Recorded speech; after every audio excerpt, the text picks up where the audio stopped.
The Muslim victory of victories at Nahawand in 642 finally broke the back of the Sassanid Empire and rendered its domains west of the Zagros barrier all but defenseless to annexation into the Caliphate. Unbeknownst to the Caliph, this climactic clash was also to have unexpected consequences for him personally. Another unexpected curveball was thrown at the ascending Islamic world, and particularly one of its most recent acquisitions, Egypt, by the Byzantines. Newly emerged from a period of internal post-Heraclean division, it would forcibly bring the Nile's Arab conqueror, Amr ibn al-As, back to the forefront of world events. Welcome to the penultimate video in our second season on the early Muslim expansion, the dawning of a new age in Rashidun history, a long overdue attempted Roman counterattack, and the Battle of Nikiou. Today's video is brought to you by Ground News. In today's world of online news and social media, seeing the full picture and staying informed is difficult, so Ground News has taken a different approach in order to improve the media ecosystem. They're a news comparison platform, giving you the ability to compare how sources with different biases are covering the same story, so you can easily see if it's being spun to fit a particular narrative. Their app also alerts you to any news blind spots, in case a story is only covered by one side of the political spectrum. It's the ideal app for those who are eager to see everything from a variety of perspectives and want to learn more about the world without the influence of biases. It's a place for moderates, conservatives, liberals, the politically homeless, or anyone who's tired of the mainstream narrative and interested in seeing the full story. Learn more and try it for yourself by downloading the free Ground News app or click the link in the description below. Don't forget that this supports our channel. In late 643, shortly after Amr returned from his expedition against the so-called Pentapolis, the Egyptian governor travelled back to Medina in order to meet with Umar, with whom he already had a somewhat tense relationship. Mistrusted by the Caliph, Amr received a frosty reception from the very start. The tension between the two men wasn't helped by the fact that Umar, who always kept a close eye on his governors via an internal spy network, suspected Amr of unjustly appropriating Egypt's wealth. So, when the latter returned to his province, the Caliph dispatched a trusted inspector, Muhammad bin Maslama, to appraise Amr's assets. The latter produced an account of his assets, and he was found guilty of taking too much. The excess was confiscated and taken back to Medina. That wasn't the end of the Caliph's incessant prodding. A short while thereafter, unsatisfied at the lackluster revenues flowing into the treasury from Egypt, Umar had a heated debate with Amr by letter. After that ended in a deadlock, a Copt was sent to Medina to inform the Caliph of his province's financial situation. He bluntly informed Umar that previous rulers of Egypt had seen to the land's prosperity before taking anything from it, while Muslim governors only extracted. In response, Umar carved Egypt into two separate administrative districts during late 644, giving Amr Lower Egypt to govern from Fustat, while Upper Egypt would be ruled from Fayyum by Abdullah ibn Sa'd ibn Abi Sa, the foster brother of Uthman. Predictably, Amr was once again infuriated at this deliberate diminishing of his authority. Back in Medina, a deadly plot had formed, centering around Hormuzan, who had converted to Islam and used his vast experience in Sassanid administration and governance to become one of Umar's key advisors. Despite this, the Persian noble never forgot the injury done to his home. It seems that Hormuzan made contact with Firuz, a Sassanid soldier who was enslaved after al-qadisiyyah or Nahawand and brought to the Caliphate's capital, and in November of 644, Firuz knifed Umar. Before passing away 3 days after, the second Caliph appointed a shura, or council of 6 men, to appoint his successor from among their ranks. After deep debate, they decided that Uthman would become the third Rashidun Caliph. It is worth noting that while Sunni Islam views Uthman as one of the rightly guided caliphs, Shia Muslims believe this election should not have occurred at all, and Ali was to be the next in line.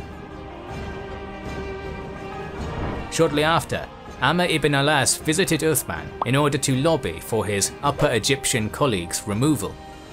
The new caliph refused outright, prompting him to declare that he wouldn't return to Egypt until Abdullah ibn Sa'd was removed. In response to this threat, Uthman appointed his foster brother governor of all Egypt, further deepening the dispute between the two men. The Romans in Egypt were not happy with Amr's policies, but Abdullah's attempts to increase the incomes from the province were even less popular. Alexandria in particular bore the brunt of this new lust for revenue, leading its notoriously riotous population to undertake drastic measures. A group of prominent Romans dispatched messages to the new emperor, Constans II. These letters outlined the outrages of Muslim rule and its jizya tax, but also pointed out that Abdullah had let the Nile realm's defense slip into a pitiful state, and the city was only garrisoned by a paltry 1,000 men and could be easily taken. Perceiving an opportunity to regain control of Egypt and remedy the wound which its loss had dealt to his empire and his pride, Constans began secretly amassing a great strike force of 300 ships and many thousands of soldiers, command of which he bestowed on a eunuch known as Manuel. Constans's fleet was ready after almost a year.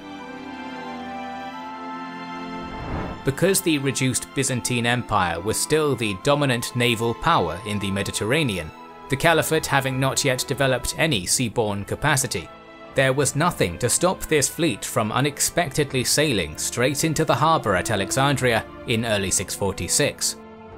As the Roman sympathizers predicted, the 1,000-strong Muslim garrison was no adequate defense against this shock assault from the sea. When Roman forces landed almost unopposed, Alexandria's population simultaneously rose up against the occupying Arabs. Most of the city's garrison was slain in the brief clash that followed. However, while the invasion army began ravaging the vicinity around Alexandria, some of the Muslims that escaped travelled to Fustat and informed the governor what was happening. Abdullah ibn Sa'd didn't even have a chance to react. Lacking confidence in their new viceroy's martial ability, the Muslims of Egypt sent a delegation to Caliph Uthman, urging him to send Amr back so that he could put an end to the crisis. Understanding that Amr was both a man of formidable military talent and feared by the Romans, Uthman bit his tongue and asked Amr to take his post back. Wasting no time, the man who had conquered the Romans once before travelled to Fustat as quickly as possible with the aim of emulating his previous achievement. Upon his arrival, the morale of Islam's warriors was boosted significantly, and they prepared for war eagerly, while Amr started planning. Informed by spies and agents that the Romans were advancing leisurely from Alexandria to Fustat, many of Amr's brash officers pressed for their commander to attack and confine the enemy to the treacherous Mediterranean metropolis before all Egypt revolted against the Muslim regime. Amr did not agree with this appraisal, as he believed that this advance would stretch Roman supply and communication lines to the limit. Manuel and his army marched under the close observation of Amr's informants, who constantly reported the Romans' position and strength. The land forces made their way up the eastern bank of the Nile, accompanied by a large flotilla of supporting warships sailing parallel to them on the river itself. Byzantine indiscipline began causing problems almost immediately. Roman soldiers moved from town to town, and the population was not happy with their behaviour. When Manuel neared the halfway point between Alexandria and Fustat, Amr began a countermarch with 15,000 warriors of his own, moving on a direct collision course with the Romans. Both armies finally came into contact with one another near a large town known as Nikiou or Nakios. After resting for the night in their respective camps, the Romans and Muslims deployed on the cultivated, featureless and flat terrain just south of Nikiou. Amr's left, a cavalry regiment under the command of Sharik bin Sumay, rested on the Nile River, as did the Roman right. In addition to their organisation in neat formations, A large number of Roman archers also embarked on the riverine ships. Once his preparations for battle were complete, Manuel ordered the Byzantine ground forces into effective bow range before coming to a halt and unleashing a destructive barrage of arrows against the Muslim position. On the river, Manuel had prepared a clever stratagem. His ships continued sailing until they passed by Amr's flank, at which point their onboard archers struck the Muslims in the flank as well. Amr's men had already been struggling to deal with the frontal volley, and so suffered terribly from the multi-directional bombardment. Samay's regiment in particular was almost totally decimated, having been positioned closest to the river, but even Amr had a horse shot out from under him. Despite this punishment, however, the Muslims were unwilling to surrender the battlefield, and so endured the storm with considerable tenacity. Once Manuel believed that his enemy was sufficiently weakened, he called back the flanking vessels and had their onboard troops fall into ranks behind the main army, and then began yet another arrow attack against the Muslim line. The moment after the Byzantine eunuch general ordered a halt to his preliminary barrage, he directed his infantry to advance into spear and sword range. Although early Muslim armies were generally portrayed as being most comfortable in this kind of close quarters engagement, the Roman soldiers nevertheless impacted Amr's battered host with considerable ferocity, cracking their already faltering line. Samay's regiment, which had endured the brunt of Manuel's seaborne missile attack, actually did break and run. Amr hastily pulled the remainder of his men away from the Romans' attack and halted only a short distance away in order to regroup as best he could. However, Manuel, believing that the Muslims were already beaten, did not advance and finish his enemy off, instead simply waiting where he was. After a brief, eerie pause in the fighting, a magnificently dressed Roman champion, clad in gold-studded armor, rode out into the open space between the two armies and challenged the Muslims to single combat. This would give the latter time to take a breath, reform, and reorganize. So, one of Amr's favoured Mubarizan, an Arab known as Hormal, accepted the Roman offer and strode out to meet the enemy fighter. With the remainder of both armies bearing witness, their respective champions initially clashed with spears, and neither combatant was able to score a decisive blow. Dropping their polearms after a certain amount of time had gone by, the champions clashed with sword and shield, but again neither warrior could get an edge over the other. This continued until the larger Roman duelist managed to disarm and severely wound Hormal with a series of fierce thrusts. As the hulking Roman was about to finish Hormal off, the Arab champion unsheathed his short dagger and plunged it into his unsuspecting counterpart's throat with prodigious speed. Although Hormal managed to win the duel by the skin of his teeth, he died of his wounds a few days later, much to Amr's sorrow. This traditional single combat had given the Muslim general time to get his army back in order, and by the time Hormal had won, Amr was ready. Samay's routed regiment even returned to the battlefield and formed up. When the whole Muslim army was ready, they charged and engaged in a grinding melee with Manuel's forces, combat which they were far better suited to. After a few hours of Roman resistance, the eunuch soldiers broke and ran, pursued and hunted all the way to Alexandria. Amr brought up a number of catapults and launched boulders at the recalcitrant city, whose own artillerists fired back. The defences nevertheless held firm under such bombardment until one of the gatekeepers, Ibn Basana, offered to let Amr's troops inside if he, his family and property were retained, terms which the Muslim commander found agreeable. Therefore, at some point in the middle of 646, Alexandria's gates were opened and the Islamic army poured inside. Any Roman unit opposing the incursion was swiftly dealt with, and even those coming up to reinforce the breach were pushed away. As the rebellious city began falling victim to a sacking, the surviving imperial soldiers withdrew to their ships and sailed away.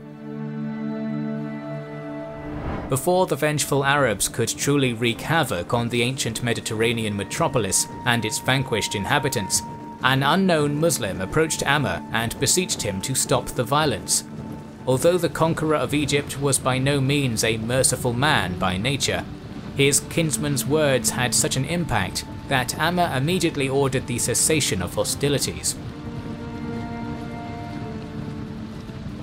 In the aftermath of the Second Siege of Alexandria, Amr ripped down the walls and made the city, in his words, like the house of an adulteress, accessible from all sides. The neglect of Egypt's defense was also remedied with the new division of its Muslim garrison into 4 parts, 2 in Fustat and 1 each in Alexandria and on the northern coast, to be moved around where necessary. It would also be rotated and the troops replaced every 6 months. Not only had Amr ibn al-As both conquered and reconquered Egypt in difficult circumstances, he had built the foundations of a rule that would secure Muslim hegemony over the fruitful country. For this, Amr well expected to be rewarded by Uthman, but he was to be disappointed. Uthman wanted his tax fiend of a brother to occupy the plum position, but was aware that Amr probably deserved some reward for his deeds. So, summoning the conqueror to his place of residence, Uthman inquired if he would like to remain in military command of Egypt, while Abdullah ibn Sa'd managed civilian administration. Amr responded with the witty barb, "In that case I would be like the man holding the horns of the cow while another milks it." For the remainder of Uthman's caliphate, Amr would bear a potent grudge and even oppose him publicly. This mutual resentment was to have serious consequences for Islamic history in the near future. The second season of our series on the early Muslim expansion will conclude next time with coverage of the Battle of Sufetullah, so make sure you are subscribed and have pressed the bell button. Please consider liking, commenting and sharing, it helps immensely. Our videos would be impossible without our kind patrons and YouTube channel members, whose ranks you can join via the links in the description to know our schedule, get early access to our videos, access our Discord and much more. This is the Kings and Generals channel, and we will catch you on the next one.